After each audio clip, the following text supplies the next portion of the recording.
1340 96.5 KVGC. On the phone with me, Douglas Viviani of Everything Old is New Again. I didn't write it down again. Taking a nostalgic look to the future? There you go. Taking a nostalgic look at the future. I'm gonna write that down on a piece of poster board and put it somewhere here. And every time I talk with you, I'll, just well, that's a problem to because in some ways, is it supposed to be memorable? Isn't that what a tagline is? How about the arguments? We start the arguments you love to have. It's memorable. No, that's old. That's exactly. old. I like this new one. This new one. Taking a nostalgic look to the future. Anyway, David Cohen and our good friend Douglas Viviani tonight and tomorrow night at 6:00 with Everything Old is New Again. Well, what is old? What is new again? How'd it go for the college reunion? Boy, isn't a college reunion the exact definition of everything old is new again? And we got there, and I didn't know what to expect. It's been 35 years since I saw many people, and all of a sudden, out of the blue, I walk in, and we're in the Rat, which didn't, the local, the on-campus bar, which didn't exist when I was there. But anyway, there's 5 or 6 guys right off the bat that I distinctly remember. And it's a weird thing because when you're in a dorm and living on campus, basically the whole floor of students are, it was all a freshman dorm. It was freshmen, and we were all, in there together. You're kind of like brothers, You see everybody all the time, round the clock. And then I walk into this Rat 35 years later, and I see a fellow by the name of Jim, and for literally, 15 seconds, as I'm stumbling and bumbling to say hello to people, I'm thinking in the back of my mind, why can't I remember Jim's name? Why can't I remember his name? So 35 years later, everybody looked great. Stories were flying. Met again some of the star hockey players of back in the day when we used to watch the hockey games on campus and what they were doing, and just amazing how you could pick up where you left off with certain people, and there was a large number of people that happened with, and time flew, and gee, I don't know. I came home, and Sunday afternoon chores come into play. All of a sudden, it's culture shock from being out with your buddies for 2 nights, partying and having some fun, and just regaling on old times and making new fun.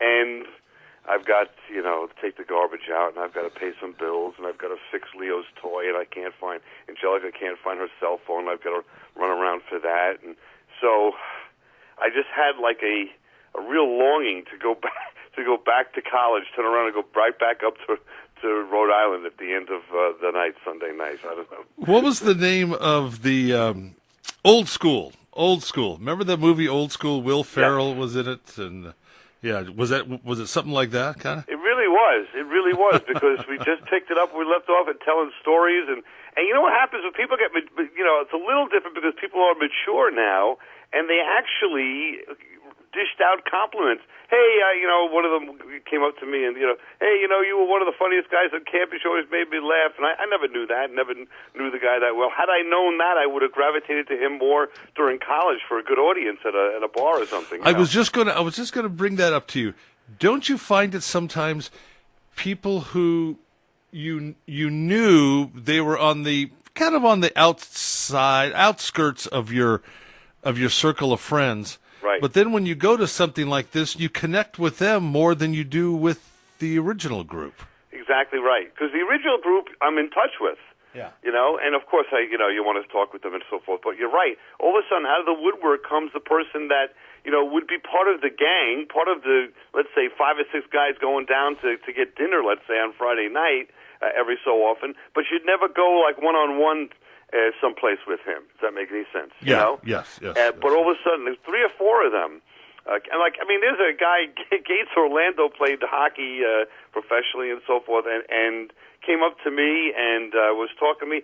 I swear we were buddies, but after the first year, we lived very close, in the first year of college on the same floor. But after then, all the sports athletes go, to their own teammates, and they start pairing up and rooming with their own guys, and they got their own dorm, so to speak. So I really didn't see him all that much, but for the first year. And all of a sudden, there he is, and he's telling stories about what we were doing. Like, the other thing is, some people have these memories of things that went on 35 years ago that you've long forgotten, and then when you hear the stories, you're shocked that they remember the things that you did and things you said, right?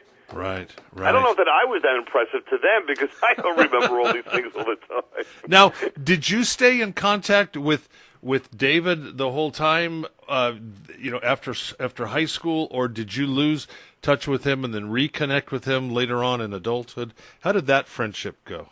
That's a good question. In college years, we kept in touch, but after college, he stayed in Maryland for a little while. He went to the University of Maryland, and I went to law school. So during the law school years, we separated a bit, and then that's not really true, actually.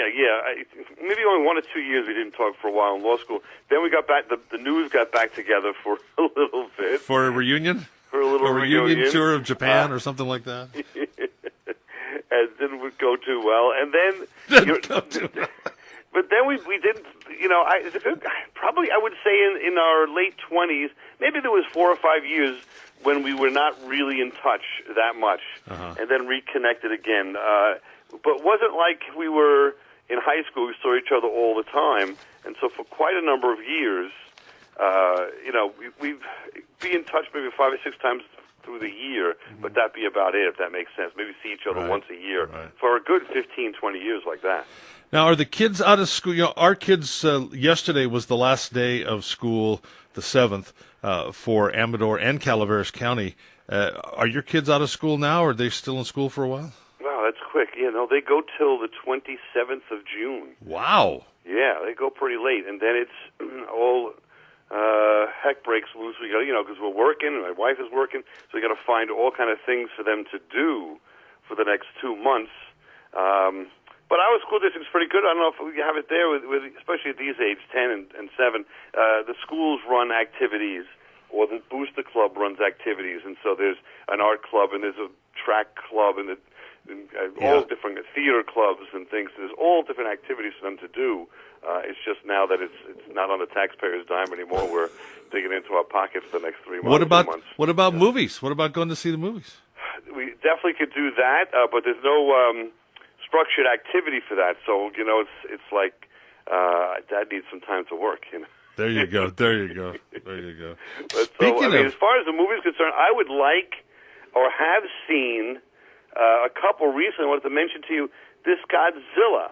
Yeah. Leo and I went to see this movie, and it was like the WWF in the old days. Remember the WrestleMania? It was like a tag team match between Mothra, Rodan, Ghidorah, if I can pronounce it, with a 3-headed monster, and Godzilla. It got some. It was number 1 for a while, but they're saying it's not making as much money they wanted them to. But boy, I don't know. It was a blast. It was a lot of fun. Really? Yeah, so that was odd to actually have some fun at the movies, just Leo and I watching Godzilla. I'm sure that'll be a memory.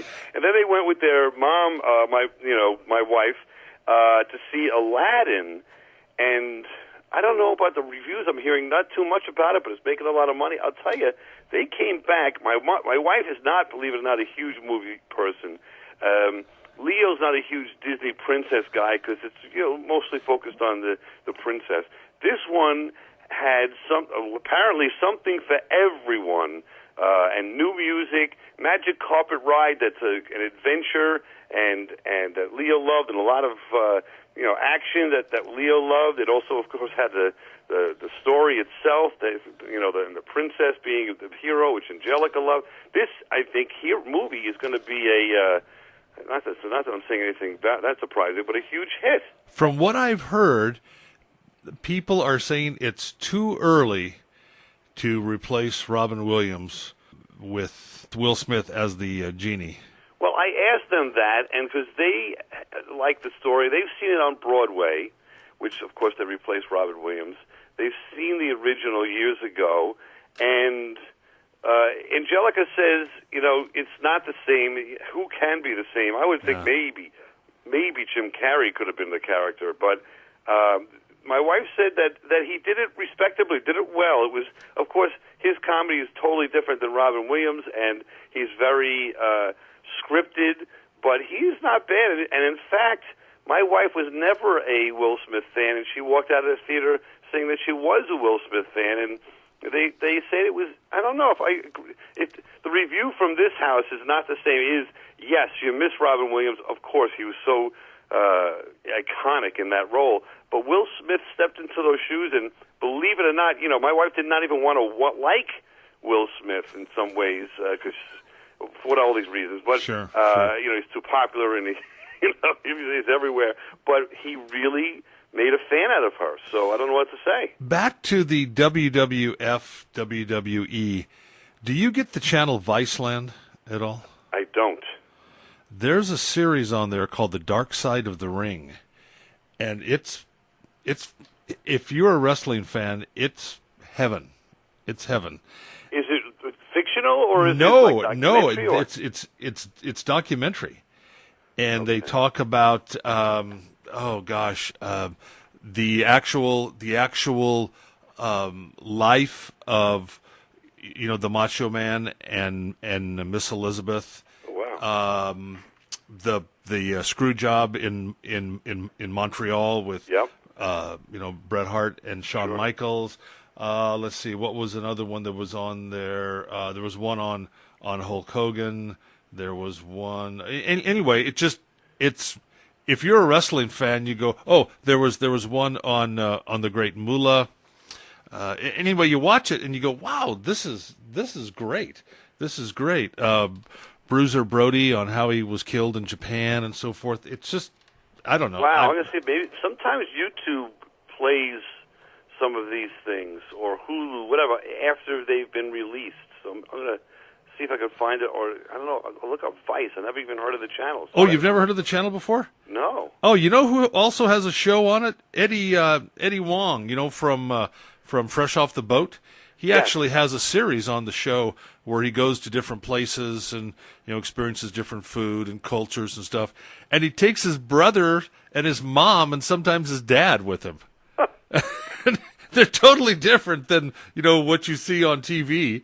Right. And of course it's how many years later, so they would be much older. But you expect the family that they have on the show. But anyway, there was one about the Von Erichs. Remember the Von Erich family? Eric Von Erich and that. Wow, I definitely have to see that. I really used to get a kick out of that. In fact, we're going to the Eternal Convention on Long Island here. We were invited to do a show live there, which we'll announce on the air down the line. But I think it's the end of June 23rd, and they've got Jimmy the Mouth Hart will be there, and Jake the Snake Roberts. Both of them are in this all over it. Wow. Jim Cornette's in it all over it. Razor Ramon. Or God, I can't think of Razor Ramon's real name. I know he's in it quite a bit, and who else? Just anyway, it's good. If you're a wrestling fan, check out Vice Channel. Check out Dark Side of the Ring. And that's some of the thing is, 20 years from now, will it be Vice Channel series like that about the guys that are out there now? I don't know. It's like I think it's lost its cachet. I don't know why. We've talked about that before, right? These characters were characters. Now, they're sort of like, interchangeable, right? I mean, you don't even recognize the names half the time. They'll be doing it about two guys that do a show that takes a nostalgic look back at the future. Or a nostalgic look to the future. God darn it. And I got it written in front of me. Hey, what's up with this week's show? Well, we're turning on. We look a little bit at baseball again. It's the summertime. It's something where baseball has, if you realize, have made some rule changes this year and next year coming up, such as limited mound visits and and they're reducing the time in between innings for commercials and lots of other things. So we're going to talk about baseball, the state of baseball, but more particularly, we have talk about college. A college buddy of David Cohen is on for 2 segments. He's a huge baseball fan. He's the last person on the planet that's still keeping score at baseball games. And so we're going to go into a non-biased, if you will, baseball fan and talk to him about the rule changes, talk to him about the state of the game, what he feels can be done to reinforce it a little bit more and maybe make it America's pastime again. So it sounds dry, but it's not. We get David Cohen with his buddy boy. All of a sudden, during an interview, he comes alive, finally. Some of these interview shows, we say hello, have the guest introduce himself to David, so vice versa, and then David says goodbye at the end of the show. And that's about it. So this one he's involved with, so it'll be a lot of fun. Tonight and tomorrow night at 6 o'clock, taking a nostalgic look to the future. Or is it at the future? Now you got me confused about that one. I think it's at the... Well, all right, we'll have to come up with this. Take a nostalgic look to the future. You sure you don't want to... Yes, to the future. Yes. Not at the... Well, no, it might be at the future because we're taking a nostalgic look at the... who cares? Anyway, Douglas Viviani, have a great show tonight. Thanks, appreciate it. All right.